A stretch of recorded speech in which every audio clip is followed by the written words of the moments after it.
चीज़ें बता दूंगा। तो अगर आपने हमारा व्हाट्सएप ग्रुप ज्वाइन कर लिया है तो आपको लिखने की ज़रूरत नहीं है। अगर आपने ज्वाइन नहीं किया है तो डिस्क्रिप्शन बॉक्स में दिए गए नंबर पे आप हमारा व्हाट्सएप ग्रुप ज्वाइन कर सकते हैं, जिसमें आपको डेली वीडियो और पीडीएफ मिल जाएगा। सो फ्रेंड्स, अगर आप बिल्कुल फ्री में तैयारी करना चाहते हैं तो साथ साथ लिखते जाइए, आपकी तैयारी बिल्कुल फ्री में हो जाएगी। तो देखिए, बुद्धिज़्म स्टार्ट करते हैं। बुद्धिज़्म को हिंदी में कहते हैं बौद्ध धर्म, ठीक है। अब देखिए, Buddhism is middle way of wisdom and compassion.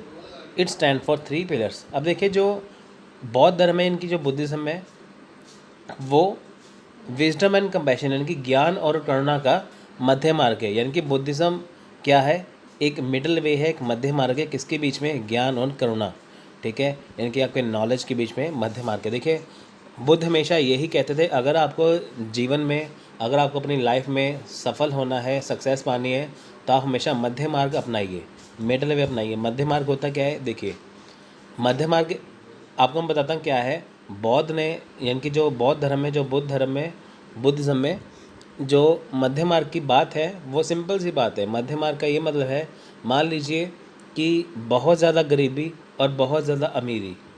तो अगर आदमी, कोई व्यक्ति, कोई पर्सन बहुत ज़्यादा गरीब हो तो वो भी ख़तरनाक है, बहुत ज़्यादा अमीर हो तो वो भी उसके लिए नुकसानदेह है, क्योंकि उसे देखिए कोई सुख चैन नहीं होगा, है ना।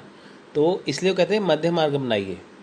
आप ज़्यादा किसी से प्यार करोगे तो वो भी खतरा है, कम करोगे वो भी खतरा है। तो उसमें क्या है, मध्य मार्ग बनाइए।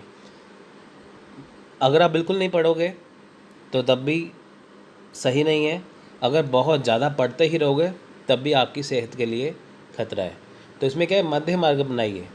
तो बौद्ध धर्म में, बुद्धिज़्म में बुद्ध का कहना यही था कि आप मध्य मार्ग अपनाइए, मिडल वे अपनाइए। जो हर एक, अगर आपको सक्सेस जीवन में पानी है, अपनी लाइफ में सक्सेस पानी है, तो आपको मिडल वे या मध्य मार्ग अपनाना होगा। तब देखिए, इसके जो 3 जो पिलर्स हैं वो क्या है। बुद्धा यानी कि बुद्ध, जो बौद्ध धर्म के संस्थापक है। यानी कि बुद्धिज़्म में देखिए 3 पिलर हैं। पहले है बुद्धा, जो इसके बुद्धिज़्म के फाउंडर हैं। फिर है धम्मा, यानी कि उनकी शिक्षाएँ। अब देखिए, धम्मा कोई धर्म नहीं है, धम्मा धर्म नहीं है। धम्मा क्या है? टीचिंग को कहते हैं धम्मा। संघा यानी कि क्या है? Order of Buddhist monk and nuns, यानी कि बौद्ध जो भिक्षु हैं और जो नन है उनका आदेश, वो क्या है? संघा यानी कि संघ। अब देखिए, 5 great events of Buddha's life and their symbol. अब देखिए, बुद्ध के जीवन की 5 वो महान घटनाएं और उनके प्रतीक, यानी कि बुद्ध के जीवन से, बुद्ध की लाइफ से रिलेटेड कुछ सिंबल हैं, कुछ इवेंट्स हैं। देखिए क्या है। पहला है बर्थ, यानी कि उनका जन्म। अब देखिए, उनका जो बर्थ है वो, उसका जो सिंबल क्या है? Lotus and bull. यानी कि अगर आप कहीं पे जा रहे हो, देखिए अगर आप बुद्धिज़्म के जैसे मंदिर में कहीं पे जा रहे हो तो आपको अगर वहाँ पे अगर बुद्ध का वो बर्थ आपको दिखाएंगे, वहाँ पे लोटस और बुल जो है वो बना दिखाई देगा, ठीक है। यानी कि वो बुद्ध के बर्थ को दर्शा रहे हैं। ग्रेट रेनाउंसिएशन यानी कि हॉर्स, यानी कि घोड़ा, ठीक है।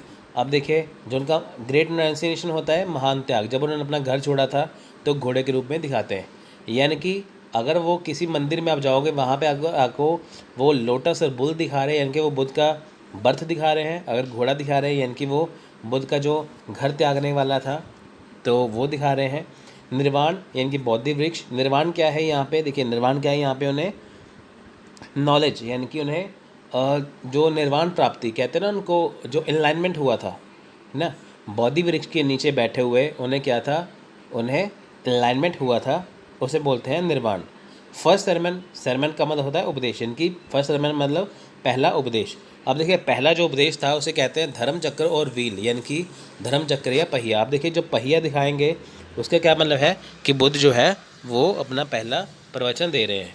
अगर वहाँ पे पहिया दिखाई दे तो समझो कि वो अपना, वो क्या है, पहला उपदेश या फर्स्ट सरमन दे रहे हैं। अब देखिए, परिनिर्वाण और डेथ। अब देखिए, परिनिर्वाण अगर बुद्ध की डेथ को दर्शाते हैं तो वो स्तूप से दर्शाते हैं। अब देखिए, जो बुद्धिज्म का जो स्तूप होता है बना हुआ, आप गूगल करके देख सकते हैं स्तूप क्या होता है। देखिए, स्तूप में क्या है, स्तूप में एक गोल आकार का है वो बना देते हैं। ऊपर वो देखिए, ऊपर एक देखिए कि काफ़ी कई तरह के यहाँ पे स्तूप बनाए जाते हैं, ठीक है। स्तूप देखिए अंदर से बिल्कुल वो ये नहीं कि आप स्तूप के अंदर जा सकते हैं, स्तूप कुछ नहीं है। स्तूप वैसे ही दिखाया जाता है कि ये दर्शाते हैं कि बुद्ध की डेथ को, ठीक है फ्रेंड्स। तो यानी कि अगर देखिए बुद्ध के जीवन से जो 5 जो चीज़ें जुड़ी हुई हैं, अगर बद्ध दिखाना है तो लोटस एंड बुल, अगर घर त्यागने का दिखाना है तो ग्रेट रिनाउंसिएशन यानी कि घोड़े से दिखाएंगे वो, निर्वाण दिखाना है तो वो बोधि ट्री को दर्शाएंगे, फर्स्ट सर्मन पहला प्रवचन दिखाना है तो वो व्हील को दर्शाएंगे, अगर उनकी डेथ को दर्शाना है तो वो स्तूप को दर्शाएंगे। ठीक है, तो ये थे उनके जीवन से जुड़ी 5 चीज़ें, तो आपको बहुत ज़्यादा इंपॉर्टेंट है। अब बात करते हैं यहाँ पे बुद्धा की, ठीक है, जिन्होंने बुद्धिज़्म की शुरुआत की थी। तो देखिए हमने पहले इसका ओवरव्यू किया था, इसके बाद हम ये करते हैं। आल्सो नोन एज शाक्य मुनि, द सेज ऑफ शक्य, जीना द विक्ट्रियस और Tathagata one who has reach the truth. यानी कि देखिए इसे शाक्य मुनि, जीना तथा देखिए जो जीना और यहाँ पे देखिए उसके साथ जो तथागत जो है के नाम से भी जाना जाता है।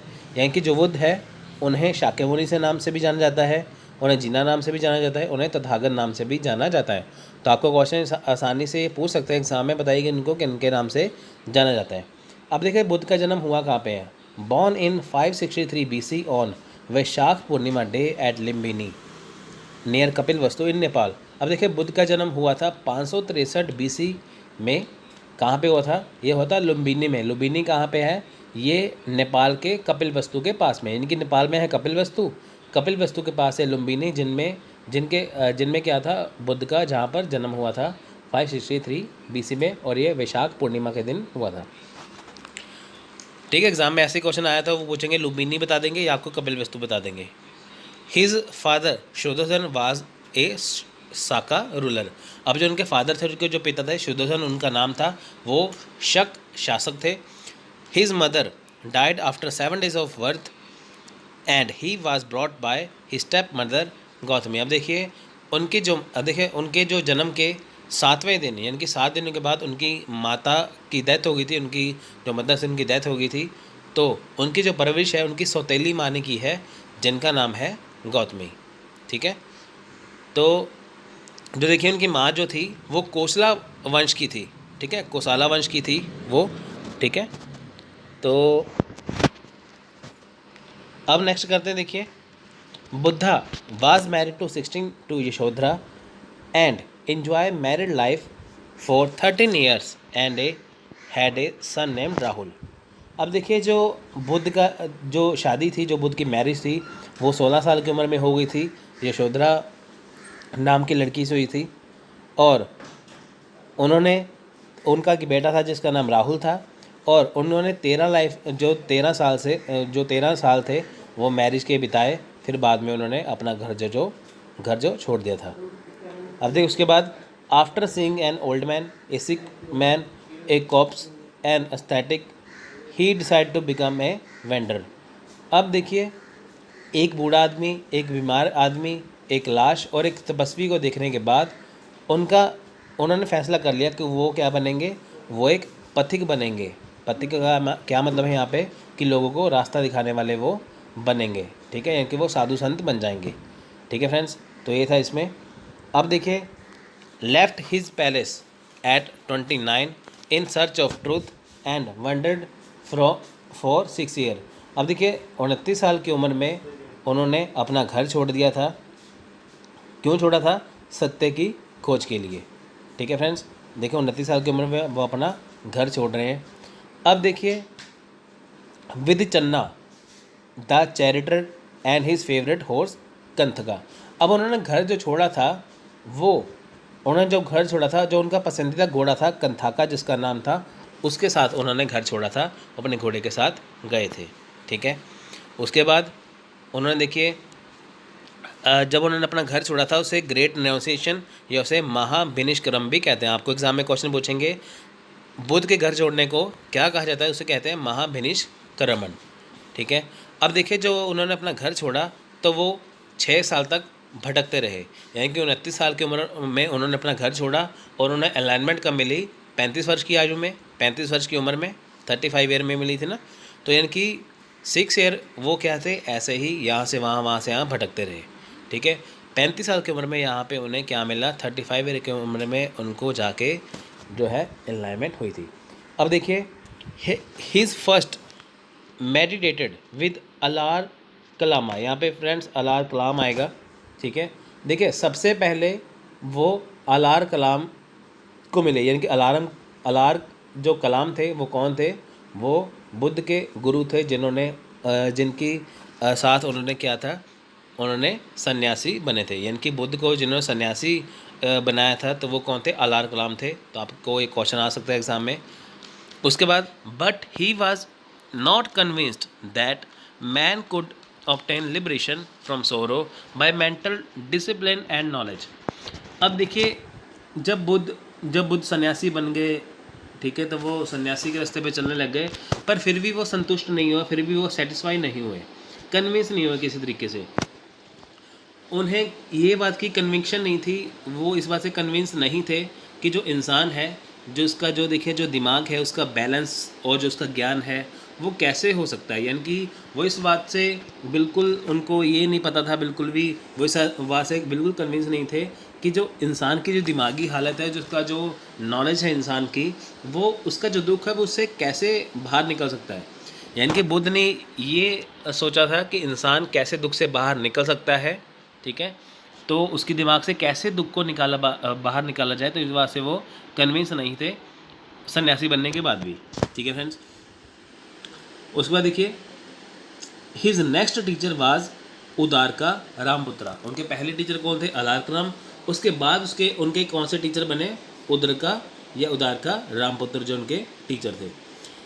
ही then join forces with 5 ascetic, Kondanna, Vappa, Bhaddiya, Mahanama and Asagi, who were practicing the most rigorous self-mortification in the hope of wearing away their karma and obtaining final bliss।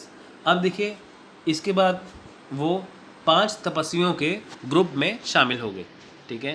पहले देखिए वो अलारकराम जो थे उनके टीचर थे, फिर उनके जो टीचर बने थे उद्रका रामपुत्र।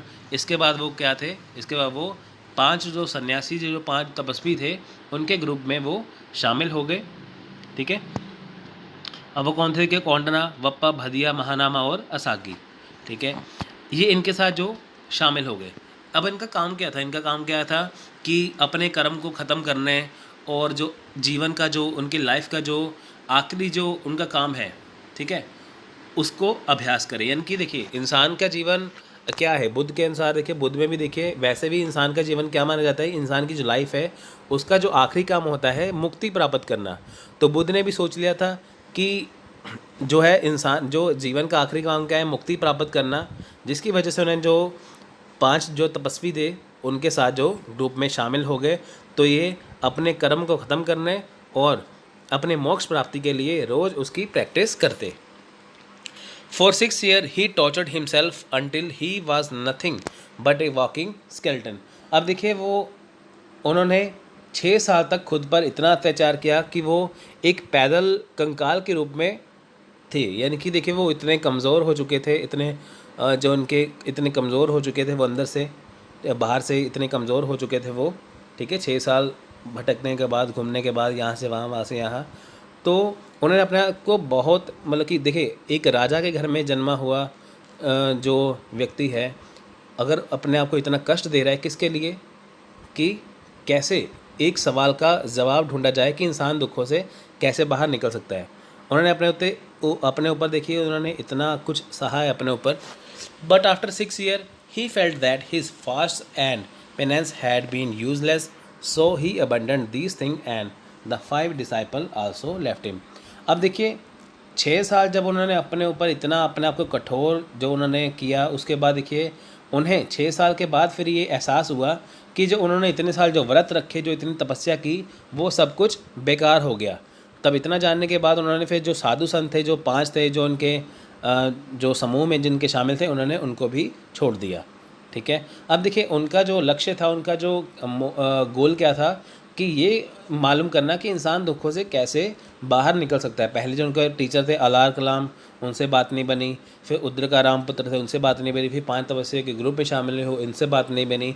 तब भी उनके मन में कुछ ना कुछ चलता रहता था कि कैसे ये इनकी प्राप्त किया जाए। तो सब कुछ उनको लग गया कि हाँ ये सब कुछ वेस्ट है।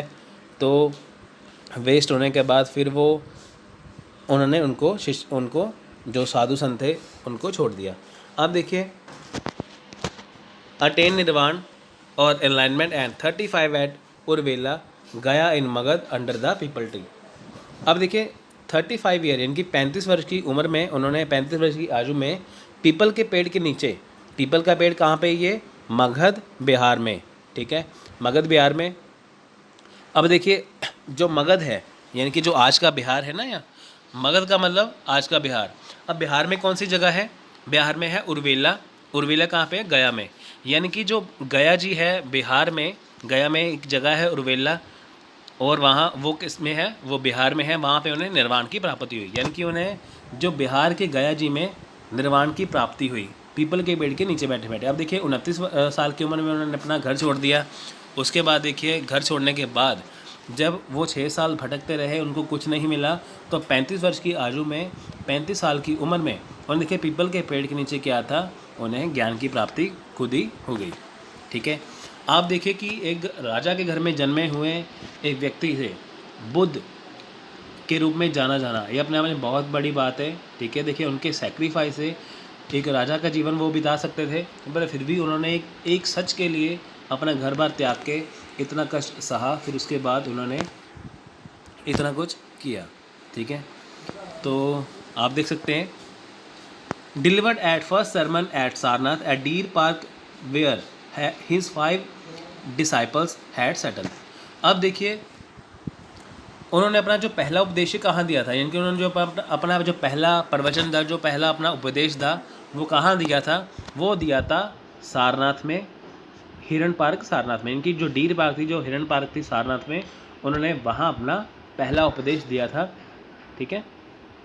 जो उनके डिसाइपल थे, इनकी जो 5 जो शिष्य थे, वो वहीं पे थे।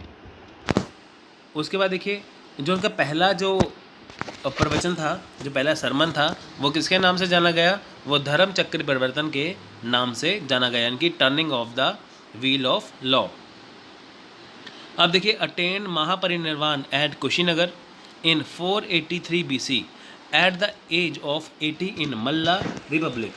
अब देखिए मल्ला जो गणराज्य है, मल्ला जो रिपब्लिक है, वहाँ पे 80 साल की उम्र में कुशीनगर में उन्हें महापरिनिर्वाण की प्राप्ति हुई। अब देखिए महापरिनिर्वाण का मतलब क्या है कि उनकी 80 साल की उम्र में कुशीनगर में डेथ हो गई थी, ठीक है फ्रेंड्स। अब देखिए यहाँ ब्रैकेट में यहाँ पे देखिए लिखा है, ठीक है, यहाँ पे देखिए लिखा है identical with village Kasia in Deoria district of UP. अब देखिए जो यूपी में जो डिस्ट्रिक्ट पड़ता है, ठीक है, यूपी में देखिए जो देवरिया जो डिस्ट्रिक्ट है, उसमें जो गांव है, ठीक है, ये यहाँ की बात वो यहाँ पे कर रहे हैं। वैसे तो कुशीनगर में उनकी डेथ हुई थी, कब हुई थी, 483 BC में। अब देखिए 563 BC में अगर उनका जन्म हो रहा है, तो 483 इनकी 483 BC में उनकी डेथ हो रही, तो 80 साल की उम्र बन गई उनकी। His death is said to have been caused by a meal of pork which he had taken with his lay disciple Chunda at Pavapuri. अब देखिए जो बुद्ध की डेथ हुई थी कैसे हुई थी, वो थी सूअर का मांस खाने से। इनको सूअर का मांस किसने दिया था, उनके ही शिष्य जिसका नाम था चुंदा, ठीक है, उन्होंने उन्हें दिया था, जिनको खाने से उनकी डेथ हो गई थी, तो ऐसा माना जाता है, ठीक है फ्रेंड्स। अब देखिए बिहार में, देखिए नेपाल में जन्म हो रहा है उनका, बिहार में उनको ज्ञान की प्राप्ति हो रही है, और उनकी डेथ कहाँ पे हो रही है, यूपी में, ठीक है फ्रेंड्स। ठीक है, his last words all composite things decay strive diligently, this was his final blowing out parinirvana. His body was cremated and his ashes were divided among the representatives of various tribal society and King Ajat Shatru of Magadh। अब देखिए उनके आखिरी शब्द क्या थे, उनके आखिरी शब्द थे कि दुनिया की जितने भी चीज़ें हैं, जो सारी जो चीज़ें हैं, जो कंपोजिट थिंग्स हैं, यानी कि जो मिश्रित चीज़ें हैं, वो सारी सड़ जाती हैं। पूरी लगन से काम करना चाहिए हमें, ठीक है, हमें जो क्या है पूरी लगन से काम करना चाहिए। यह उनका देखिए जो आखिरी जो ये अंतिम जो उनके शब्द थे। अब देखिए ये उनका जो परिनिर्वाण था, ठीक है। अब देखिए जो उनका शरीर का जो अंतिम संस्कार किया गया, यानी कि जो उनकी जो बॉडी थी उसे क्रिमेटेड किया गया, जो उनका अंतिम संस्कार किया गया, और जो उनकी राख थी, वो राख जो थी उसको जो अलग अलग प्रकार के जो आदिवासी समाज थे उनके प्रतिनिधियों, यानी कि जो अलग अलग प्रकार के देखिए जो आदिवासी समाज थे, जो ट्राइबल सोसाइटी थी, जो उनके हेड थे, उनको दे दिया गया और मगध के राजा जो थे अजातशत्रु, उनके बीच में बांट दिया गया। यानी कि आपको क्वेश्चन आ सकता है, देखिए बहुत ज़्यादा क्वेश्चन इसमें से निकलते हैं कि बुद्ध की डेथ के बाद जो उनका जो अंतिम संस्कार किया गया, जो उनकी राख थी वो कहाँ पे थी, वो आदिवासी समाज को दी गई, मगध का जो राजा था अजातशत्रु उनको दी गई। ठीक है, नेक्स्ट है धम्मा। अब देखिए धम्मा, मैंने जैसे पहले बताया कि धम्मा कोई धर्म नहीं है, धम्मा क्या है, टीचिंग्स है। देखिए द 4 ग्रेट ट्रूथ, जीवन के 4 देखिए सत्य हैं, सच हैं। दुखा यानी कि दुख, the world is full of sorrow and misery. अब देखिए संसार जो है वो दुखों से और विपत्ति से भरा हुआ है। ठीक है, संसार में दुख है। The cause of all pain and misery is desire and attachment. अब देखिए दुख का कारण क्या है, सभी दुख और दर्द का कारण है इच्छा और लगाव। अगर आप किसी से देखिए कोई लगाव लगाते हैं, मान लीजिए आपने किसी से लगाव लगा लिया, अगर वो आपसे दूर हो जाए तो आपको दुख होगा, है ना। तो संसार में दुख है, दुख का कारण क्या है, देखिए यहाँ पे क्या था, संसार में दुख है, दुख का कारण है, कारण का निवारण है। निवारण कैसे होगा, ठीक है, 8 रास्तों पे चल के। अब देखिए संसार में दुख हो गया, दुख का कारण बता दिया, कारण किससे होता है, इच्छा और लगाव से। कारण का निवारण, pain and misery can be ended by killing और कंट्रोलिंग डिज़ायर। अब देखिए कारण को, यानी कि अगर हम दुख को हमें अगर कंट्रोल करना है तो कैसे कर सकते हैं, अगर हम किसी से लगाव ना लगाएं तो। ठीक है, हमें कंट्रोल करना चाहिए अपने ऊपर। अब देखिए इन्होंने ये कहा है कि अगर आपको दुखों से दूर होना है तो आपको 8 रास्तों पर चलना होगा। ठीक है, जिन्हें 8 फोल्ड पाथ कहा जाता है। अब देखिए बुद्धा ने, गौतम बुद्ध ने ये कहा था कि मैं भगवान नहीं हूँ। ठीक है, ध्यान से सुनिएगा, उन्होंने कहा था कि मैं भगवान नहीं हूँ, दुनिया का हर व्यक्ति, हर इंसान बुद्ध बन सकता है अगर वो 8 फोल्ड पाथ पे चले। यानी कि दुनिया का हर व्यक्ति, हर पर्सन बुद्ध बन सकता है अगर वो 8 रास्तों पर चले, 8 फोल्ड पाथ पर चले तो वो बुद्ध बन सकता है। ठीक है, अब देखिए the central theme of Buddha teachings is 8 fold path अष्टांग मार्ग। अष्टांग मार्ग, अब देखिए जो 8 फोल्ड पाथ है उन्हें अष्टांग मार्ग भी कहा जाता है। अब देखिए कौन से हैं, विजडम। ठीक है, विजडम, विजडम यानी कि क्या मतलब है, बुद्धि। अब देखिए इसमें क्या है, राइट फेथ और राइट थॉट। यानी कि वो कहते हैं कि जो आपका जो दिमाग, जो आपका विजडम है उसमें क्या होना चाहिए, उसमें सही विश्वास और सही विचार होने चाहिए, यानी कि राइट फेथ होना चाहिए और राइट थॉट होने चाहिए आपके। मोरल डिसिप्लिन यानी कि नैतिक अनुशासन क्या है, मॉरल डिसिप्लिन क्या है, नैतिक अनुशासन, यानी कि right action, right livelihood and right speech, यानी कि सही कार्य, सही आजीविका और सही भाषण। यानी कि आपको सही कार्य करने चाहिए, सही काम करने चाहिए, सही एक्शन, सही आपको अपना जीवन बिताना चाहिए और सही आपको अपना जो स्पीच करनी चाहिए, आपको सही तरीके से बोलना चाहिए। मेंटल डिसिप्लिन क्या है, देखिए मानसिक अनुशासन, अगर आपको अपने दिमाग को सेट रखना है तो कैसे है, right effort, right remembrance and right concentration, यानी कि सही प्रयास, सही स्मरण और सही एकाग्रता। यानी कि आपको जो एफर्ट है वो भी सही करने चाहिए, आपके जो याद रखने का जो शक्ति है, जो आपका रिमेम्बरेंस है वो भी अच्छा होना चाहिए और कंसंट्रेशन आपको सही करना चाहिए। ठीक है, ये 8 फोल्ड पाथ है तो आपको इसको ध्यान में रखना चाहिए। अब देखिए believe in nirvana, when desire ceases rebirth ceases and nirvana is attained. Example freedom from the cycle of birth and the death by following by 8 fold path. अब देखिए जब इच्छा समाप्त हो जाती है तो पुनर्जन्म बंद हो जाता है। देखिए इनका कहना है कि इंसान पुनर्जन्म कब कब लेता है, जब तक उसकी इच्छा समाप्त नहीं होती। अब देखिए वो कहते हैं कि अगर इंसान की जो इच्छा ख़त्म हो जाए तो उसका पुनर्जन्म होना बंद हो जाएगा, तो उसे क्या होगा, उसे निर्वाण की प्राप्ति होगी। अब देखिए निर्वाण की प्राप्ति कैसे होगी, 8 फोल्ड पाथ पे चल के। ठीक है, जिससे क्या है, जन्म और मृत्यु यानी कि बर्थ और डेथ का जो चक्कर है उससे उसे मुक्ति मिल जाएगी। ठीक है, यानी इंसान दुनिया में बार बार क्यों आता है, क्योंकि इसकी इच्छाएं जो अधूरी रह जाती हैं उसको बार बार फिर से आना पड़ता है। वो कहते हैं कि अगर इच्छाओं को कंट्रोल कर लिया जाए 8 फोल्ड पाथ के जरिए तो उसका जो जन्म और मरण से जो उसका जो चक्र है उससे उसे मुक्ति मिल जाएगी। बिलीफ इन अहिंसा, वन शुड नॉट, देखिए यहाँ पे एक लाइन आएगी है, according to Buddha the soul is a myth. देखिए बुद्ध के अनुसार क्या है, आत्मा जो है वो एक मिथक है। कहते हैं ना कि आत्मा है वो ऐसा है, वही ये कहते हैं कि आत्मा एक मिथक है, कि झूठ है। बिलीफ इन अहिंसा, देखिए अहिंसा में विश्वास, one should not cause injury to any living being, animal और मैन। अब देखिए, हमें किसी को भी चोट नहीं पहुंचानी चाहिए, चाहे वो इंसान है चाहे जानवर है, किसी भी जिंदा प्राणी जिसमें सांसें हैं, ठीक है, जो लिविंग बीइंग्स हैं, उसको कभी कोई नुकसान नहीं पहुंचाना चाहिए। लॉ ऑफ कर्मा, देखिए कर्म में विश्वास, कर्म का कानून। Man reaps the fruit of his past deed, देखिए मनुष्य अपने पिछले कर्मों का फल प्राप्त करता है। इसमें ये कहा गया है, यहाँ पे देखिए कहा गया है कि जो इंसान का जो वो दुख पा रहा है, सुख पा रहा है, तो उसके वो पिछले जन्मों का ही, पिछले कर्मों का ही उसका हिसाब है।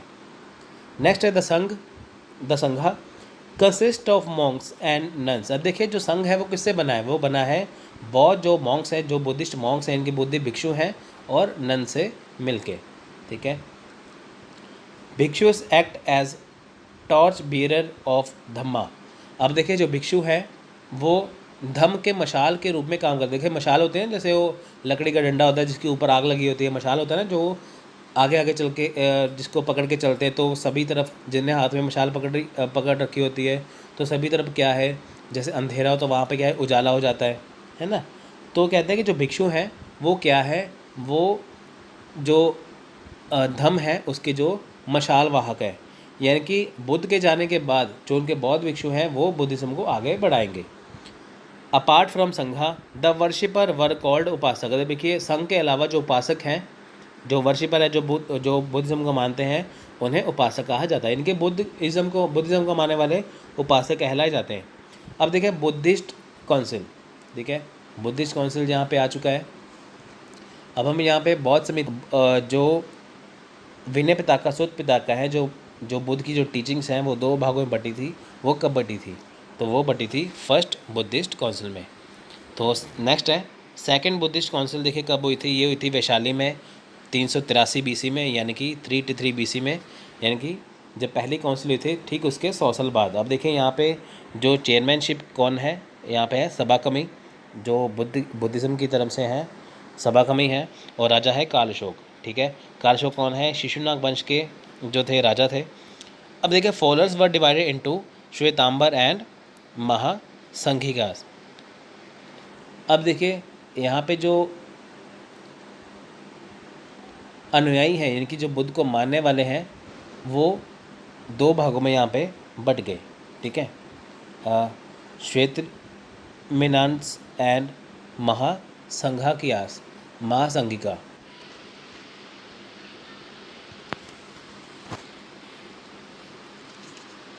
अब देखिए सेकंड काउंसिल होती है, कहाँ पे हुई थी, वैशाली में 383 BC में हुई थी, ये 383 BC में, इनकी फर्स्ट काउंसिल के 100 साल बाद।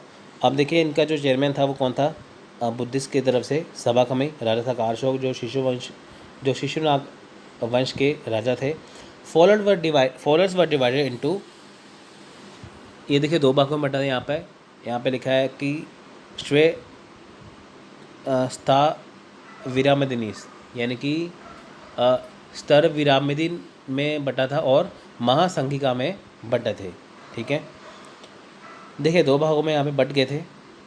तो थर्ड काउंसिल है यहाँ पे पाटलिपुत्र में हुई थी, तो ये 250 BC यानी कि 250 BC में हुई थी। तो इनके जो चेयरमैन है, जो चेयरमैनशिप थी वो किसके अंडर हुआ था, मोगलीपुत्र तीसा के अंडर। उस टाइम पे राजा कौन थे, राजा Ashok. In this the third part of Tripitaka was coded in Pali language. अब देखिए इसमें जो त्रिपिटक है, यानी कि जो त्रिपिटक है बुद्धिज्म से रिलेटेड है, उसका जो तीसरा पार्ट है उसको पाली भाषा में देखिए यहाँ पे कोड किया गया था, यानी कि यहाँ पे देखिए पाली भाषा में जो इसका त्रिपिटक है उसे यहाँ पे कोड किया गया था, लिखा गया था। फोर्थ काउंसिल है, ये कब हुई थी, ये हुई थी कश्मीर में 72 AD में।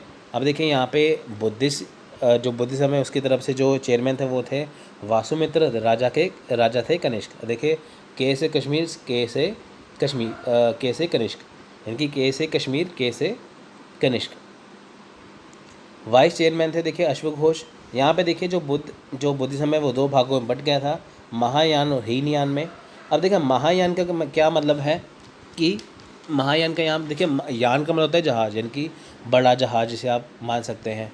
अब देखिए महायान का क्या मतलब है, यहाँ पे देखिए बुद्ध को idol worship is there, it become popular in China, Japan, Korea, Afghanistan, Turkey and other South Asian East countries. अब देखें यहाँ पे महायान में क्या था, बुद्ध की जो है वो बुद्ध को भगवान मानते थे, बुद्ध को गॉड मानते थे, और जो बुद्ध की मूर्ति पूजा होती थी। देखिए हीनयान, ठीक है, become popular in Magadha and Sri Lanka. It believe in individual salvation and not in idol worship. अब देखिए हीनयान वाले जो बुद्ध को भगवान नहीं मानते थे, तो ये सबसे ज़्यादा पॉपुलर कहा था मगध और श्रीलंका में। यानी कि महायान वाले जो हैं वो बुद्ध को भगवान मानते थे, उनकी मूर्ति पूजा करते थे। हीनयान वाले बुद्ध की मूर्ति पूजा नहीं करते थे, उन्हें भगवान नहीं मानते थे।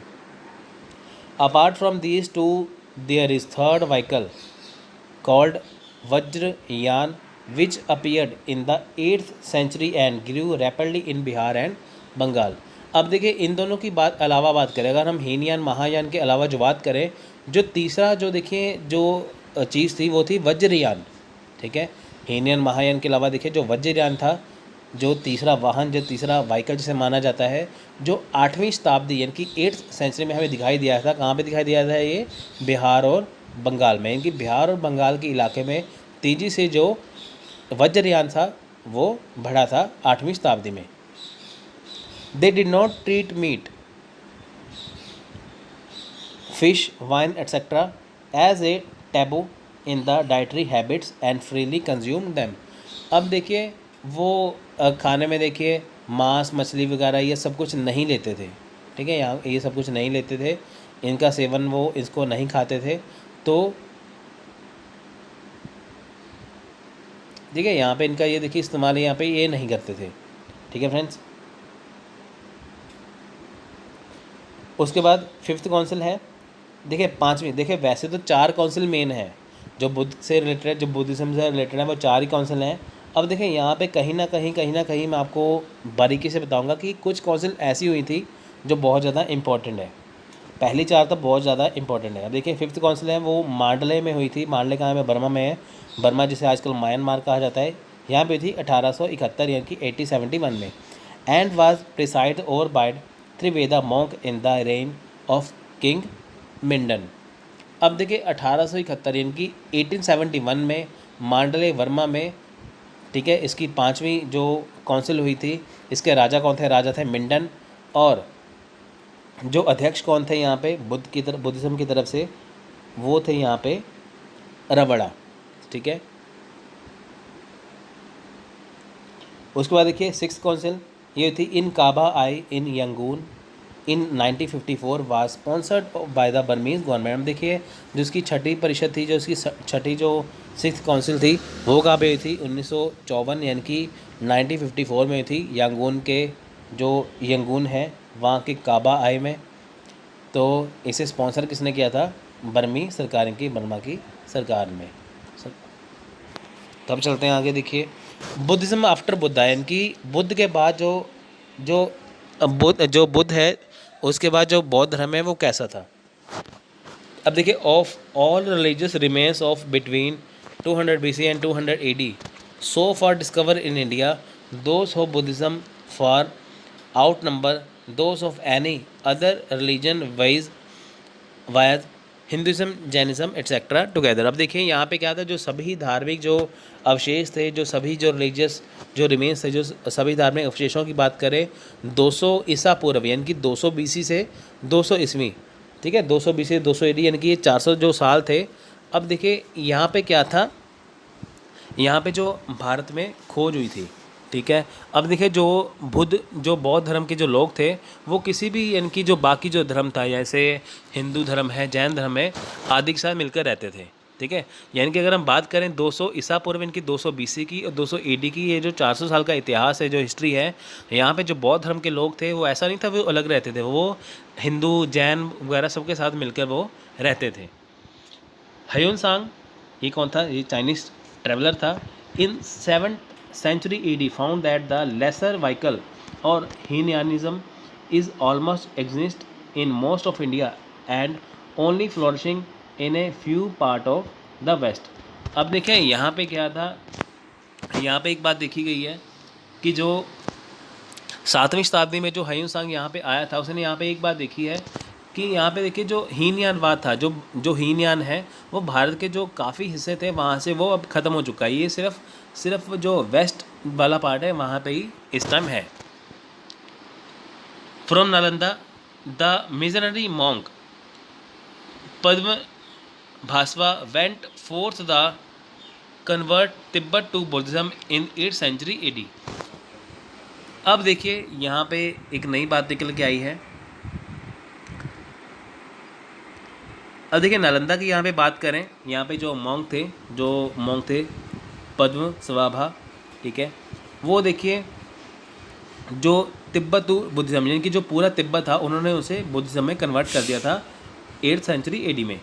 अब देखिए in the 6th century AD the Huna king Mihirakula destroyed monastery and killed monks. अब देखिए जो 6ठी शताब्दी थी यानी कि जो 6th सेंचुरी AD थी, यहाँ पे जो हून राजा था मिहिर कुला, उन्होंने देखिए जो बुद्धिज्म के जो मठ थे उसे डिस्ट्रॉयड कर दिया था, उसे नष्ट कर दिया था, और कितने जो भिक्षु थे, बौद्ध भिक्षु थे, मॉन्क बुद्धिस्ट मॉन्क थे, उन्हें मार डाला था, क्योंकि वो देखिए जो हून राजा था वो बुद्धिज्म के खिलाफ था। A potential Shaivite king of Bengal Sashanka in the course of an attack of Kannauj in the beginning of 7th century AD almost destroyed the tree of wisdom at Gaya। अब देखिए यहाँ पे 7वीं शताब्दी की अगर जो शुरुआत मानी जाती है, वहाँ पे देखिए कन्नौज में हमले के बाद, ठीक है, कन्नौज में हमले के बाद क्या हुआ था कि जो बंगाल के जो देखिए जो कट्टर शैव राजा थे, शैव का मतलब कि जो शिव की पूजा करते थे वो, और जो शशांक थे, ठीक है, उन्होंने गया में देखिए जो वृक्ष था, जो बोधि ट्री था, तो उसको देखिए लगभग नष्ट कर दिया था, ठीक है, यानी कि 7वीं शताब्दी क्या था कि जो बुद्धिस्ट जो ट्री था उसे ख़त्म कर दिया था।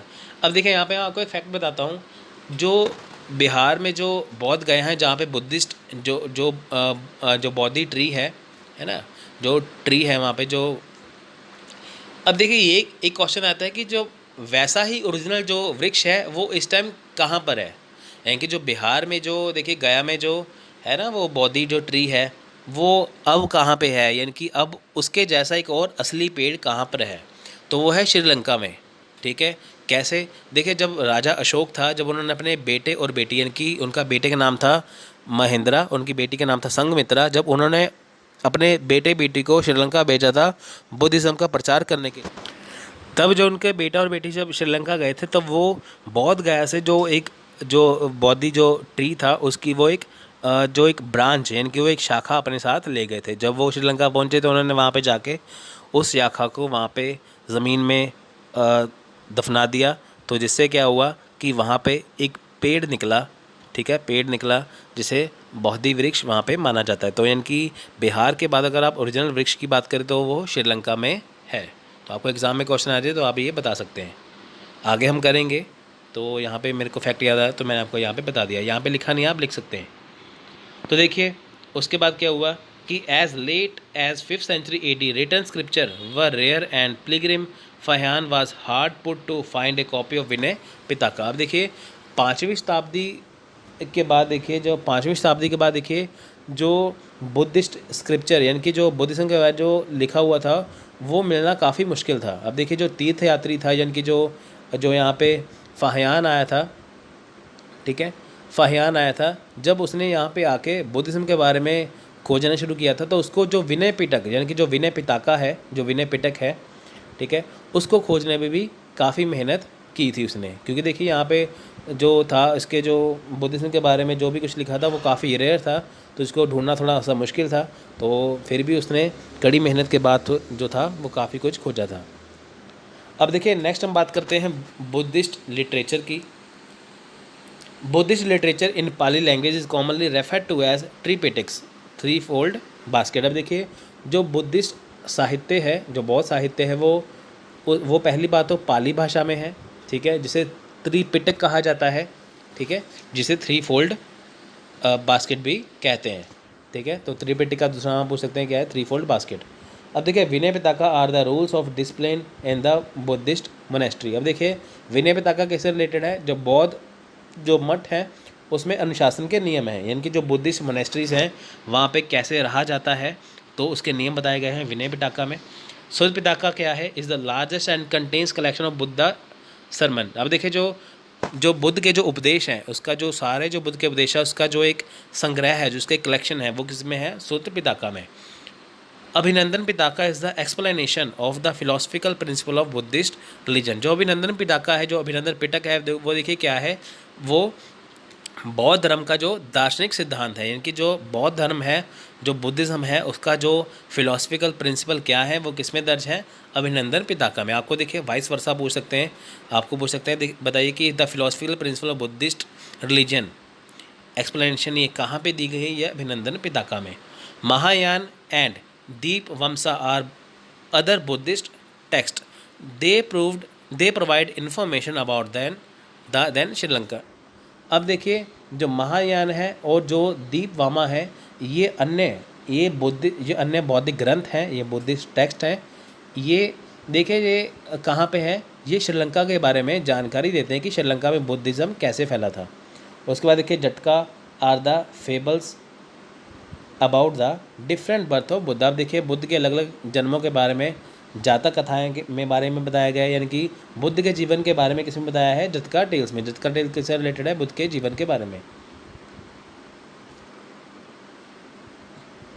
The fundamentals of Buddhist teaching are contain in the Dhamma Chakra Pavattana Sutta sermon of the turning of the wheel. अब देखिए धर्म चक्र परिवर्तन की यहाँ पे बात हो रही है।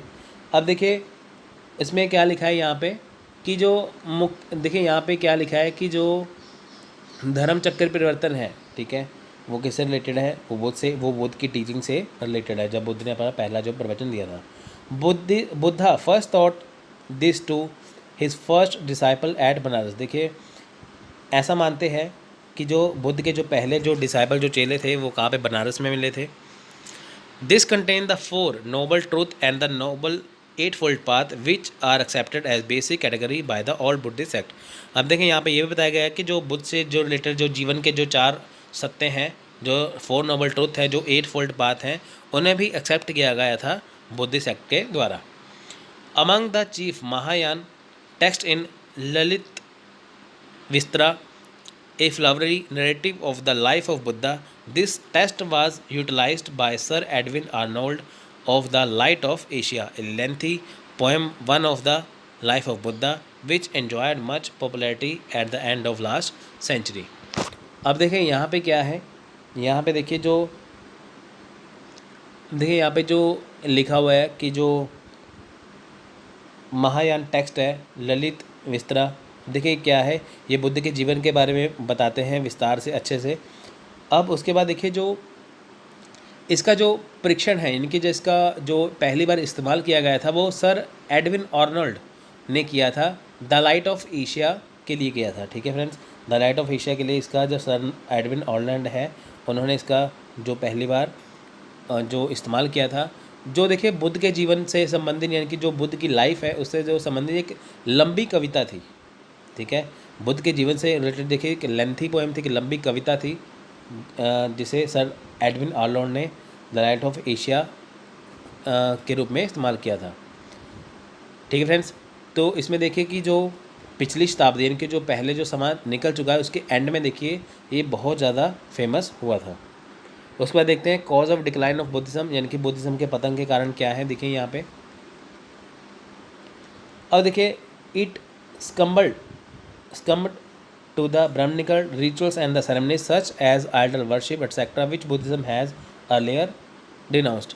अब देखिए इसमें क्या है कि जो ब्राह्मणवाद के जो अनुष्ठान थे, जो सेरेमनी थी, जो उनके सेक्रीफाइसेस थे, जैसे कि मूर्ति पूजा की बात करें तो और उसको उन्होंने क्या किया था, जो बुद्ध ने इन्हें नकार दिया था। इनकी जो अगर हम हिंदुत्व की बात करें, यहाँ पे जो ब्राह्मणवाद की बात करें, यहाँ पे देखिए कि यज्ञ होते थे, समारोह होते, सेरेमनी होती थी, बलि दी जाती थी, मूर्ति पूजा होती थी। तो बुद्ध ने देखिए बौद्ध धर्म ने, बुद्धिज्म ने उसे पहले ही नकार दिया था, जिसकी वजह से इसका डिक्लाइन होना शुरू हो गया। उसके बाद revival of reformed Hinduism with the preaching of Shankaracharya from 9th century onward. देखिए जब 9वीं शताब्दी के बाद जब शंकराचार्य आए, उसके बाद क्या हुआ कि जो हिंदू धर्म है, जो हिंदुइज्म है, वो फिर से आया, जिसकी वजह से क्या है बुद्धिज्म पीछे रह गया। Use of Sanskrit the language of intellectual in place of Pali the language of common people. अब देखिए यहाँ पे संस्कृत भाषा का प्रयोग पाली के स्थान पर बुद्धिजीवियों की भाषा थी। अब देखिए यहाँ पे क्या था कि जो यहाँ पे इसकी पाली भाषा थी, तो जो संस्कृत था, ठीक है, इसका इस्तेमाल भी यहाँ पे हुआ। ठीक है फ्रेंड्स, तो यहाँ पे देखिए जो इसकी मेन भाषा थी वो पाली भाषा थी। ठीक है, तो यहाँ पे इसका किसका प्रयोग कर रहे हैं, संस्कृत भाषा का, इसलिए इसके पतन का कारण हुआ।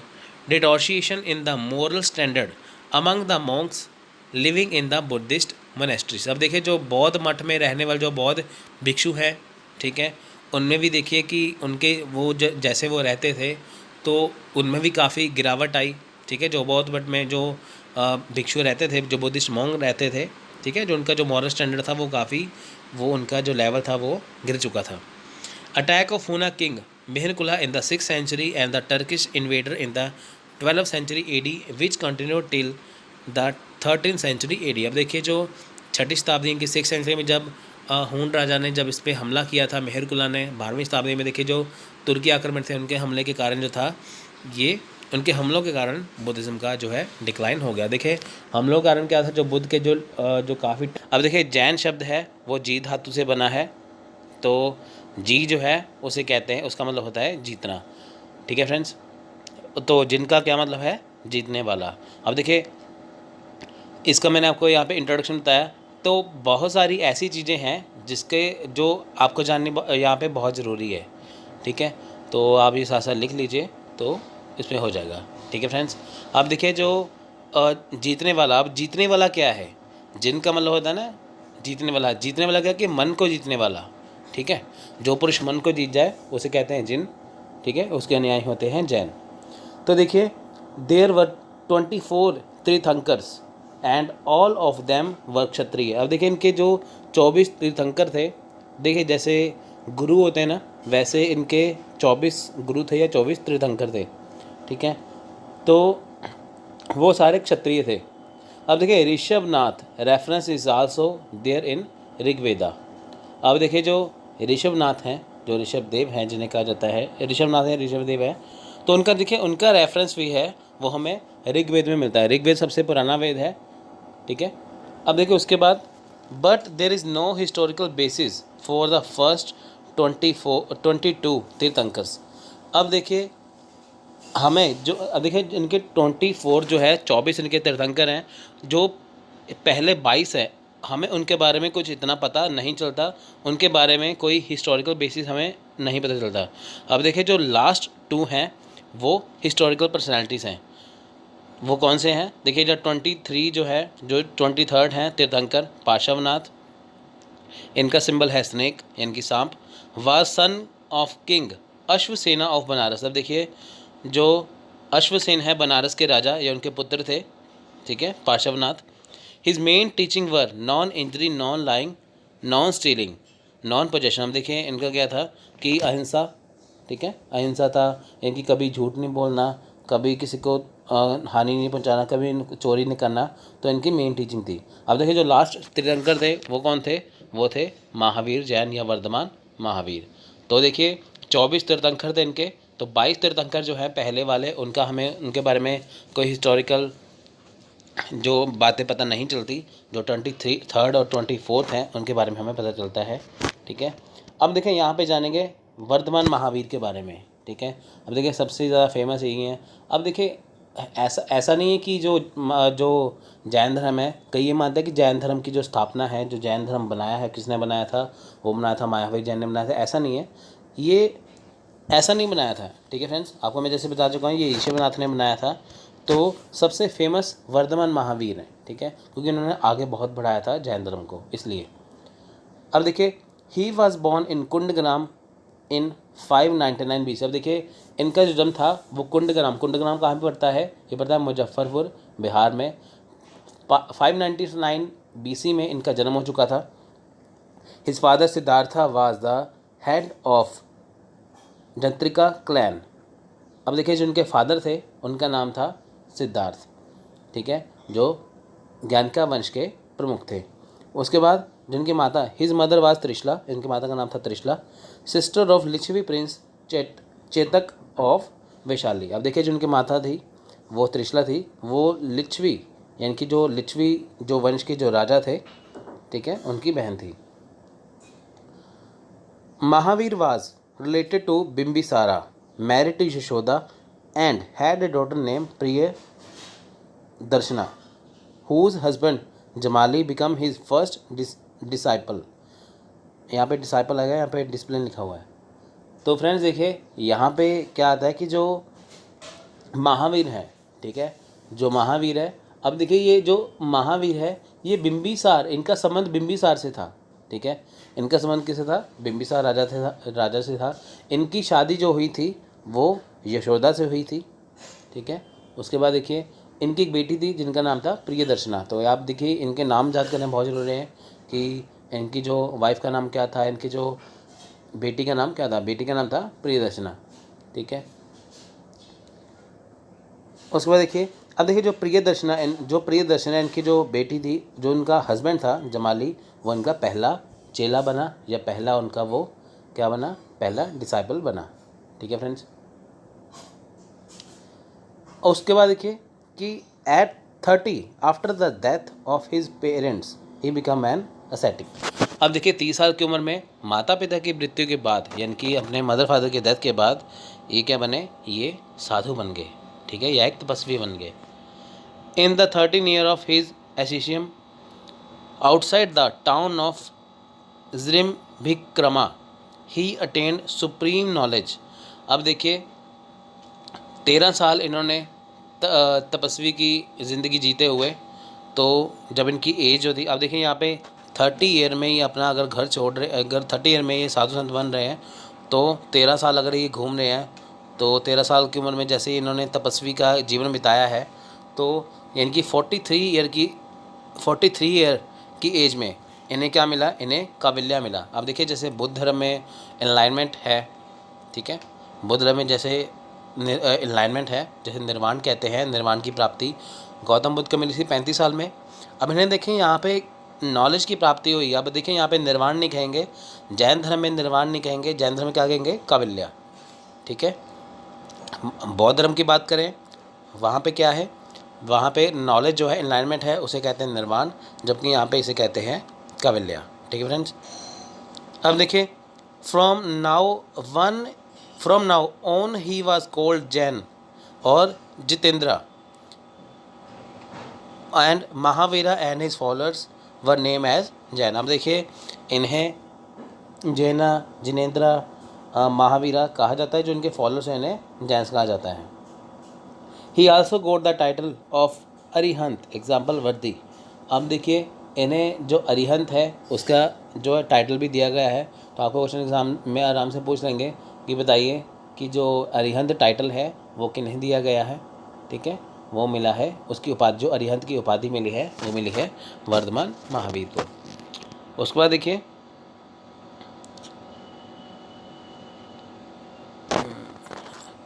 Eight the age of 72 he attend death at Pava near Patna 527 BC। अब देखिए 527 BC में जो पटना के पास जो पावा है वहाँ पे इनकी डेथ हो गई थी। अब देखिए निर्वाण कहते हैं इसे यहाँ पे। अब देखिए निर्वाण यहाँ पे कहते हैं डेथ में, जहाँ पे देखिए जो निर्वाण है वो बौद्ध धर्म की बात करें वहाँ पे निर्वाण प्राप्ति है एनलाइनमेंट, जबकि जैन धर्म में निर्वाण प्राप्ति है मृत्यु, ठीक है, इनकी death. Mahavira survive the death of his chief reveal Gosala and probably also that of Buddha and died of self-starvation at the age of 72 in the little town of Pava near the Magadhan capital Rajagriha. अब देखिए 72 वर्ष की आयु में, यानी कि 72 as में, पटना के पास जो पावा शहर है वहाँ पे इनकी मृत्यु हो गई, ठीक है। उसके देखिए मृत्यु के बाद जो राजा चंद्रगुप्त का जो शासनकाल था उसके दौरान देखिए जो एक गंभीर जो अकाल पड़ा था, ठीक है। अब देखिए जो चंद्रगुप्त जो राजा था उसके दौरान क्या था, गंभीर अकाल पड़ गया था। गंगा से लेके जो डेक्कन एरिया है वहाँ तक क्या है, वहाँ पर अकाल पड़ गया था। तो वहाँ पे क्या हुआ, गंगा घाटी से लेके जो डेक्कन का एरिया, वहाँ पे जो जैन भिक्षु थे, जैन के जो Jain It is said that at the time of Mahavir's death at Pavapuri, the kings of two clans, the Mallas and the Lichvi, celebrated the lamp festival in his honor. अब देखिए जब इनकी डेथ हो गई थी उसके बाद देखिए पावापुरी में जब इनकी डेथ हुई थी तो जो दो राजा थे, ठीक है, अलग अलग जो अपने शासन के राजा थे, मल्लास और लिच्छवीज, अब उन्होंने देखिए कि लैम्प फेस्टिवल मनाया इनके सम्मान में, इनके ऑनर में। After death of Mahavira during the reign of king Chandragupta, a severe famine led to great, देखिए मैं यहाँ पे मैं आपको बात कर ही चुका हूँ इसके बारे में, ठीक है। This migration led to great schism in Jainism. Bhadrabahu who led the emigrants insisted on the retention of the rule of nidity which Mahavira had established। अब देखिए यहाँ पे क्या है कि देखिए जब अकाल पड़ा था, अकाल पड़ने के बाद क्या हुआ, अकाल पड़ने के बाद जब जैन भिक्षु गंगा नदी से जो गंगा नदी वाला एरिया था वहाँ से लेकर जब डेक्कन तक गए, वहाँ के बाद जब उन्होंने अपने केंद्र स्थापित किए, यानी कि जो महावीर जो कहते हो जैन धर्म के जो उन्होंने केंद्र स्थापित किए, जो उनके सेंटर बनाए वहाँ पे जाके, तो उसके बाद देखिए जो भद्रबाहु है, तो भद्रबाहु जो है उन्होंने भी इसी बात पर जोर दिया। अब देखिए भद्रबाहु जो हैं उन्होंने इसका नेतृत्व किया। नेतृत्व में क्या है, उन्होंने जो होते हैं ना इनके न्यूडिटी, यानी कि जो इनके नग्नता के जो नियम हैं, यानी कि जो जैन हैं जो न्यूडिटी जो इनके जो नियम हैं उनके ऊपर काफ़ी जोर दिया। इनके जो जैन धर्म जो मानने वाले थे, जो न्यूडिटी थी उसके ऊपर काफ़ी इन्होंने जोर दिया, ठीक है। उसके बाद देखिए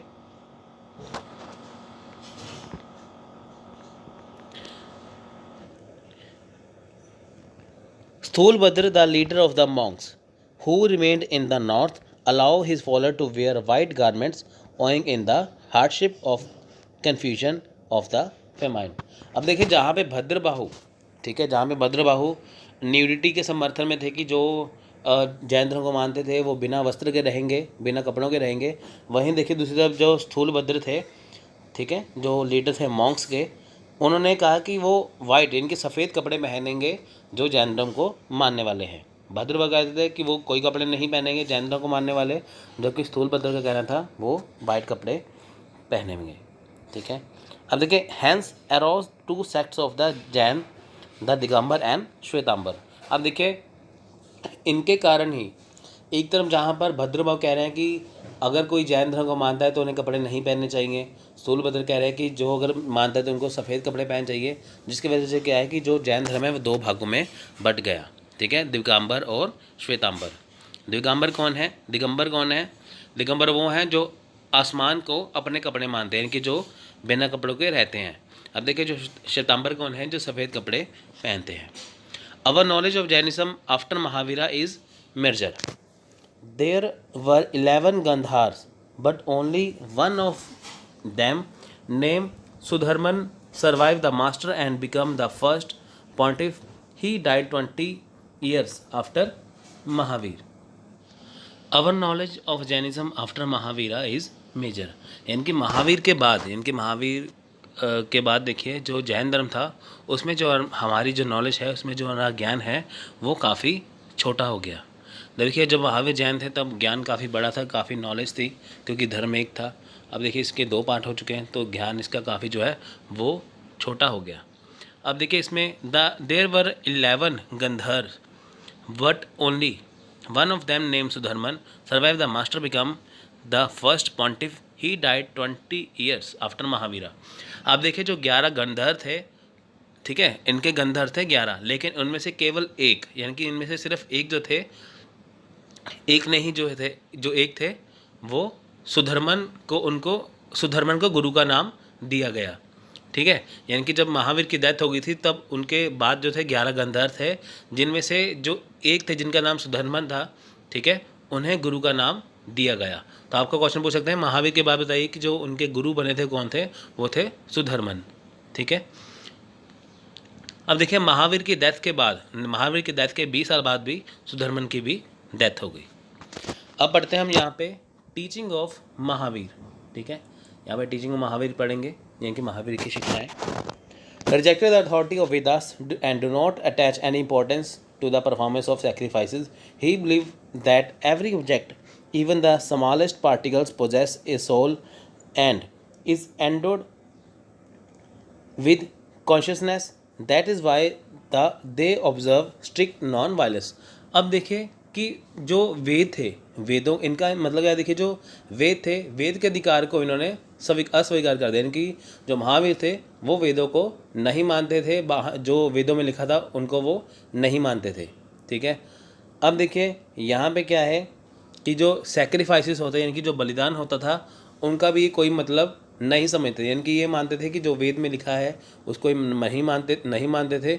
जो सैक्रिफाइसेस थे, यानी कि जो बलिदान थे, उनको भी ये नहीं मानते थे। उनका ये मानना था कि जो हर एक जो छोटी छोटी चीज़ है, इनकी दुनिया में कोई भी चीज़ है, चाहे वो छोटी है चाहे बड़ी है, अगर हम किसी छोटी चीज़ की बात भी करें उसमें भी आत्मा होती है। ठीक है, इनका ये मानना था कि अगर कोई भी दुनिया में छोटी चीज़ है, कोई छोटा पार्टिकल है, स्मॉलेस्ट पार्टिकल है, उसमें भी जो आत्मा है वो ज़रूर होती है। ठीक है, जो किससे उत्पन्न होती है।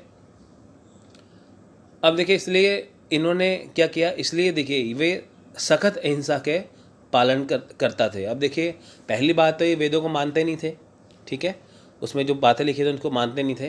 तो उसके बाद क्या था कि जो छोटे छोटे कण थे उसमें आत्मा थी, कहते थे कि हर एक जो ये कोई भी दुनिया में कोई प्राणी है, कोई इंसान है, उसमें आत्मा है। ठीक है, तो ये अहिंसा के पुजारी थे। The Jains reject the concept of universal soul और a supreme power as the creator of और sustainer of the universe. Jainism does not deny the existence of gods but refuse to give gods any important part in the universal scheme. Gods are placed lower than the जिन्ना। ठीक है, अब देखिए यहाँ पे क्या था कि जो जैन थे, ठीक है, इन्होंने देखिए जो जो जैन थे, इन्होंने जो कहते हैं ना कि जो दुनिया को चलाने वाला क्या है, एक परमात्मा है, सबसे बड़ी आत्मा है जिसे हम परमात्मा कहते हैं, वो दुनिया को चलाते हैं। ठीक है, जो दुनिया के सारे जो यहाँ पे इंसान हैं वो आत्माएं हैं, इनको चलाता कौन है, परमात्मा, इनकी जो यूनिवर्सल सोल है वो चलाती है, सुप्रीम पावर चलाती है। अब इन्होंने इसे रिजेक्ट कर दिया। जो जैन थे ये रिजेक्ट करते हैं कि दुनिया में ऐसा कुछ नहीं है कि जो दुनिया को जो आत्मा चला रही है, जो परमात्मा चला रही है, ऐसा कुछ नहीं है। ठीक है, इन्होंने ये नहीं माना कि जो दुनिया है उनको कोई आत्मा चला रही है या कोई ब्रह्मांड का या यूनिवर्स का निर्माता है, ठीक है, वो चला रहा है, ऐसा कुछ नहीं था। देखिए जैन धर्म में क्या है, ये देवी देवताओं के, जैन धर्म में क्या है कि जो देवताएं हैं उनके अस्तित्व, यानी कि ये नहीं मानते, ये नहीं कहते कि देवी देवताओं अस्वीकार करते हैं, ऐसा नहीं है। यानी कि जैन धर्म में जो देवता हैं ये उनके अस्तित्व को अस्वीकार नहीं करते, ये मानते हैं कि हमें ज़्यादा जो है वो देवताओं को क्या है, महत्वपूर्ण हिस्सा नहीं देना चाहिए। ये ऐसा नहीं मानते कि देवी देवता है नहीं है, क्या मत मानो। ये कहते हैं कि हमें उनको ज़्यादा जो है वो उनके ऊपर सब कुछ डिपेंड नहीं करना चाहिए। हमें ये नहीं मानना चाहिए कि हाँ कि सब कुछ चलाने वाली दुनिया को देवी देवता ही हैं। ठीक है, तो इसके ऊपर ये जोर देते थे। ये कहते हैं आप देवी देवता को मानो, वो हो सकते हैं, पर दुनिया को वो ही चला रहे हैं, ऐसा नहीं हो सकता। ठीक है, अब देखिए जो देव हैं, इसमें जो देव हैं, जो देवी देवताएं हैं, उसको जीना से नीचे रखा गया है। यानी कि जैन धर्म में जीना को सबसे ऊपर रखा गया है। ठीक है, तो जो देव हैं उनको नीचे रखा गया है। यूनिवर्सल ब्रदरहुड, अब देखिए इन्होंने आपसी भाईचारे की जो भावनाएं हैं उसको माना है। इन जैनिज्म त्रिरत्न, जिसे त्रिरत्न कहते हैं। देखिए जैन धर्म में त्रिरत्न है जिसे त्रिरत्न कहते हैं। ठीक है, जिसे अब देखिए जो निर्वाण प्राप्ति का हिस्सा है। ठीक है, आप देखिए सिमिलर है तकरीबन बुद्ध धर्म और जैन धर्म। ठीक है, तकरीबन सिमिलर है। ठीक है फ्रेंड्स, अब देखिए वहाँ पे क्या था, वहाँ पे आपको 4 बातें बताई गई थी कि दुनिया, बौद्ध धर्म में बताया था ना कि संसार में दुख है, दुख का कारण है, कारण का निवारण है, और एंड का काम क्या है, मुक्ति प्राप्त करना। आप देखें यहाँ पे क्या है, यहाँ पे त्रिरत्न है, वहाँ पे 4 थे, यहाँ पे 3 है। ठीक है, तो ठीक है, इनका ये मानना है, चाहे बौद्ध धर्म चाहे जैन धर्म, यहाँ पे यही मानना है इनका कि जो एंड पार्ट है इंसान का वो क्या है, निर्वाण की प्राप्ति करना, इनकी मुक्ति को प्राप्त करना। अब देखिए ये कौन से त्रिरत्न है, right faith, right knowledge and right conduct, यानी कि आपका सही विश्वास, सही नॉलेज और सही आचरण, यानी कि सही ज्ञान, सही आचरण। ठीक है, राइट कंडक्ट है सही आचरण, यानी कि राइट नॉलेज, राइट फेथ और right conduct.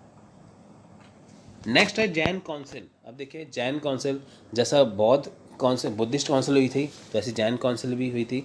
According to Jain tradition and oral sacred literature has been passed down from the days of Mahavira, but Bhadrabahu was the last person to know it perfectly. अब देखिए यहाँ पे क्या है कि एक जैन परंपरा के अनुसार क्या है, अगर हम एक जैन परंपरा देखें महावीर के दिनों से, ठीक है, इनकी जब महावीर थे उनके दिनों से एक मौखिक पवित्र साहित्य को पारित कर दिया गया। यानी कि जब महावीर थे, ठीक है, महावीर जब थे तो उन्होंने जो कुछ जैसे उनका जो मौखिक पवित्र साहित्य को पारित किया गया, यानी कि पहले कुछ लिखा नहीं था, ठीक है, कुछ लिखा नहीं था। तो हुआ क्या था, जब भद्रबाहु थे, ठीक है, जो कहते थे कि बिना कपड़े को सबको जैन धर्म वालों को रहना चाहिए। अब देखिए महावीर के दिनों में क्या था कि जो महावीर जैन बोलते थे उनका सारा ज्ञान किसका था, भद्रबाहु को था, यानी कि कुछ लिखा हुआ नहीं था, वो सब कुछ उन्होंने मौखिक रूप से बताया हुआ था। तो सब कुछ ये भद्रबाहु को पता था और भद्रबाहु उनको जो उनका जो पवित्र साहित्य है मौखिक रूप से जानने वाले जो अंतिम व्यक्ति थे। देखिए जब उसके बाद क्या हुआ, on Bhadrabahu death Sthulabhadra called a great council at Pataliputra which was the first Jain council held in the beginning of the 3rd century BC। अब देखिए जब भद्रबाहु की यहाँ पे डेथ हो जाती है, उसकी भद्रबाहु की मृत्यु के बाद जो स्थूलभद्र है उन्होंने पाटलिपुत्र में एक बहुत बड़ी काउंसिल बनाई, ठीक है, जो 3री शताब्दी ईसा पूर्व की शुरुआत में हुई थी, यानी कि 3rd सेंचुरी BC की शुरुआत में ही हो गई थी। It resulted in the compilation of 12 अंग टू रिप्लेस द फॉर्मर 14 पूर्वास। अब देखें यहाँ पे 14 जो पूर्व थे उनको उनके स्थान पर क्या हुआ, उनके जगह पर क्या हुआ कि 12 अंग बनाए गए। The Digambaras rejected this canon and declared the original one was lost. अब देखिए जो दिगंबर थे, ठीक है, जो दिगंबर थे यानी कि जो स्थूलभद्र को मानते थे, उन्होंने इसे खारिज कर दिया और घोषित किया कि ये जो मूल चीज़ें खो चुकी हैं। अब देखिए मैंने आपको सिंपल सी बात बताई ना कि पहले कुछ लिखा हुआ नहीं था, जो कुछ भी था वो महावीर ने जो कुछ भी जो उनका पवित्र जो साहित्य था, जो महावीर जो टीचिंग देते थे वो कहीं पे लिखी नहीं थी। उन्होंने उनकी टीचिंग को एक ही व्यक्ति जानता था, एक ही पर्सन जानता जो था भद्रबाहु, ठीक है। अब देखिए जब भद्रबाहु की डेथ हो चुकी है, यानी कि महावीर की डेथ हो गई, उसके बाद जो उनका साहित्य था लिटरेचर वो कौन सा था, भद्रबाहु, उसकी भी डेथ हो चुकी है। तब इनका जो देखिए जो उनके बारे में जो उनका जो उनकी बारे में जो कुछ भी है अब वो कोई जानता ही नहीं है। अब उसके स्थान पर क्या हुआ कि जो स्थूलभद्र है जब उन्होंने काउंसिल बुलाई वहाँ पे, तब भद्रबाहु के जो मानने वाले थे साइड के, उन्होंने इसे रिजेक्ट कर दिया कि अगर आप जो उनकी डेथ हो चुकी है भद्रबाहु की भी महावीर जैन की भी, अब उनकी डेथ हो चुकी है तो उसके बाद जो ओरिजिनल चीज़ है वो तो है ही नहीं है ना। तो इसलिए उन्होंने इसे मना कर दिया कि ओरिजिनल चीज़ तो है ही नहीं है, वो उनके साथ ही ख़त्म हो चुकी है।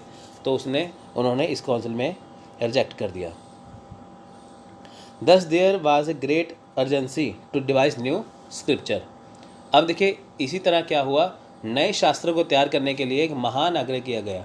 अब उन्होंने यह कहा कि ऐसा जैन धर्म देखिए पूरी तरह से ख़त्म हो जाएगा क्योंकि यहाँ कुछ लिखा नहीं था। फिर वहाँ पे ये कहा गया कि अब उनके बारे में नए शास्त्र जो हैं वो लिखे जाएँ, ठीक है। The second council was held at Vallabhi in the 5th century AD under the leadership of Devardhigani. It resulted in final compilation of 12 अंग एंड 12 उपांग्स। अब देखिए दूसरी परिषद होती है गुजरात में 5वीं शताब्दी में देवगृदगिनी के नेतृत्व में, ठीक है। इनकी सेकंड काउंसिल कब हुई थी, वल्लभी गुजरात में। यहाँ पे क्या रिजल्ट निकला, यहाँ पे देखिए 12 अंग और 12 उप अंग जो है वो बनाए गए। देखिए अदर इंपॉर्टेंट फैक्ट्स देख लेते हैं क्या है। यहाँ पे देखिए Jainism reached highest point in Chandragupta Maurya time. In Kalinga it was greatly patronised by Kharavela in the 1st century AD। अब देखिए चंद्रगुप्त के समय में क्या था, जो जैन धर्म था वो सबसे ऊंचाई पर पहुंच गया था, ठीक है। भारत में देखिए जो, ठीक है, अब देखिए जो कलिंगा की बात करें यहाँ पे, in Kalinga it was the greatly patronised by Kharavela. अब देखिए जो कलिंगा का जो खारवेल था, ठीक है, 1st सेंचुरी AD में, वो इससे बहुत ज़्यादा प्रभावित था। Various factors were responsible for the decline of Jainism in India. अब देखिए बहुत सारे कारण हैं जिसके कारण क्या है जैन धर्म का भारत में पतन हो गया। They took the concept of ahimsa too far. They advise that one should not take medicine when one fell sick because the medicine killed germs. They believed that there was a life in trees and vegetables and so refrained from harming them. Such practice could not become a popular with common man. अब देखिए भारत में क्या था कि बहुत सारे ऐसे कारण थे जिनके कारण क्या था कि जो जैन धर्म था वो ख़त्म होना शुरू हो गया। अब देखिए उन्होंने अहिंसा की अवधारणा, जो अहिंसा के जो धारणा थी उसको बहुत दूर ले गए। ठीक है, अहिंसा की धारणा को क्या था वो बहुत दूर ले गए। अब देखिए जब तक महावीर जैन थे तब तक अहिंसा थी। ठीक है, तब जब उनकी डेथ हुई तो अहिंसा काफ़ी उनसे दूर चली गई, यानी कि जो अहिंसा था वो उसके बारे में जिक्र ही नहीं करते थे। उन्होंने यह सलाह दी कि अगर कोई व्यक्ति बीमार हो जाए, अगर कोई पर्सन बीमार हो जाए तो उसे कोई दवाई नहीं लेनी चाहिए, कोई दवा नहीं खानी चाहिए, कोई भी मेडिसिन नहीं लेनी चाहिए, क्योंकि जो दवाएं हैं, जो मेडिसिन है वो जर्म्स यानी कि कीटाणु को मार देती हैं। उनका ये मानना था कि जो पेड़ हैं, जो सब्जियां हैं, उनमें जीवन है, उनमें लाइफ है, तो इसलिए उन्हें नुकसान पहुंचाने से बचना चाहिए। अब देखिए इस तरह की जो प्रथाएं हैं वो आम आदमी जो है, ठीक है, जो कॉमन मैन है, उनमें जो ज़्यादातर लोकप्रिय नहीं हो सकी। ठीक है, वहाँ तक उन तक पहुँच नहीं पाई। Lack of patronage from the later kings. अब देखिए जो बाद के राजा आए थे, ठीक है, उन्होंने इसको इतना मतलब कि सुरक्षित नहीं रखा, इतना माना नहीं। ठीक है, जैन लिटरेचर इज़ इन अर्ध मगधी एंड प्राकृतिक डिलेक्ट्स। अब देखिए यहाँ पे क्या है, जो जैन धर्म है, वो जैन साहित्य है, वो अर्धमगधी और प्राकृतिक बोलियों में है या भाषाओं में है। Due to influence of Jainism many regional language emerged out like Sauraseni, out of which grew Marathi, Gujarati, Rajasthani, Kannada language. ठीक है, अब देखिए जैन धर्म के प्रभाव के कारण क्या हुआ, जो सौरसेनी है उसकी कई तरह की क्षेत्रीय भाषाएं सामने आई। ठीक है, जो सौरसेनी है, ठीक है, देखिए जब आपको मैं सिंपल से इसका लाइन का मीनिंग बताता क्या हुआ। देखिए जब जैन धर्म है उसके प्रभाव के कारण क्या हुआ कि कई जो लोकल लैंग्वेज है वो सामने आ गई, जैसे सूरसेनी। ठीक है, फिर क्या हुआ, मराठी, गुजराती, राजस्थानी और कन्नड़। ठीक है, तो फ्रेंड्स ये था आज का लेक्चर। अगर आपको लेक्चर अच्छा लगा है तो लाइक करिए, शेयर करिए और चैनल को सब्सक्राइब करना मत भूलिए। तो आपसे डेली वीडियो आएगा, सो डोंट वरी। अगर आपको हमारा व्हाट्सएप ग्रुप ज्वाइन करना है डेली वीडियो PDF के लिए आप ज्वाइन कर सकते हैं। मिलते हैं अगली वीडियो में, तब